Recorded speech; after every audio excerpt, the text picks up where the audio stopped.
গণমাধ্যমে মিথ্যা প্রচারে ক্ষুব্ধ তামিম।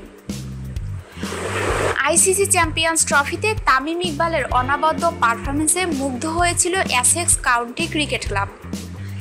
এসেক্সের হয়ে বেশ কয়েকটি ম্যাচ খেলার কথা থাকলেও মাত্র এক ম্যাচ খেলেই দেশে ফিরে এসেছিলেন তামিম ইকবাল। হঠাৎ দেশে ফেরার ব্যাপারটি একটু রহস্যজনক মনে হলেও এসেক্স ওয়েবসাইট জানায় ব্যক্তিগত কারণেই দেশে ফিরছেন তামিম। তার সিদ্ধান্তে সবার সম্মান দেখানো উচিত। তবে খবর ছড়িয়ে পড়ে ইংল্যান্ডে হেইট ক্রাইমের শিকার হয়েছিল তার পরিবার।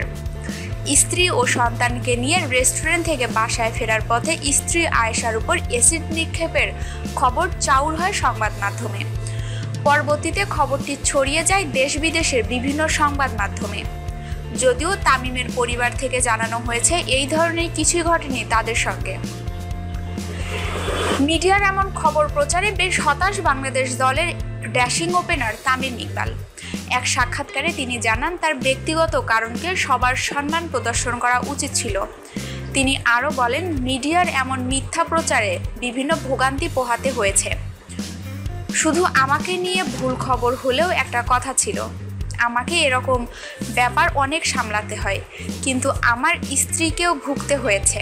একটা ভুল খবরের কারণে আমার স্ত্রীকে হাজারটা ফোন কল রিসিভ করতে হয়েছে, অসংখ্য মেসেজ পেয়েছে, 500টা মানুষকে আলাদা করে বোঝাতে হয়েছে যে ওরকম কিছু হয়নি, এটা তো ওর প্রাপ্য না, এজন্য আমি খুব আপসেট ছিলাম।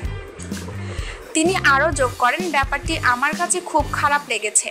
যারা এ ধরনের খবর ছড়ায় তারা ভুলে যায় এরকম একটা খবরের কারণে আমাকে হাজারটা প্রশ্নের উত্তর দিতে হয়। ইংল্যান্ডে তামিম ইকবালের সঙ্গে ঘটে যাওয়ার ব্যাপারটি পরিবার থেকে না করে দেওয়া হলেও বিভিন্ন সংবাদ মাধ্যম সেটিকে সত্যি প্রমাণের চেষ্টাও থাকে। এমন ব্যাপার শুনে অবাক হয়েছেন তামিম ইকবালও। ব্যক্তিগত কারণ বলার পরেও কেন তার সিদ্ধান্তকে সম্মান দেখানো হয়নি সেটি নিয়েও ক্ষুব্ধ তামিম। অবাক হয়েছি, প্রচণ্ড খারাপও লেগেছে।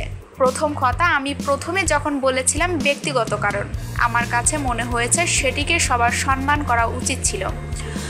অন্তত আমি আশা করেছিলাম তারা আমার ফেরা পর্যন্ত অপেক্ষা করবে, আমার সঙ্গে কথা বলবে, তারপর কিছু লেখার থাকলে লিখবে, না থাকলে নেই। দুঃখজনকভাবে সেটা হয়নি। হিট স্পোর্টসের সকল আপডেট নিউজ পেতে এখনই আমাদের চ্যানেলটিকে সাবস্ক্রাইব করুন এবং কমেন্ট করে আপনার মূল্যবান মতামতটি অবশ্যই আমাদের সঙ্গে শেয়ার করুন। ধন্যবাদ সবাইকে।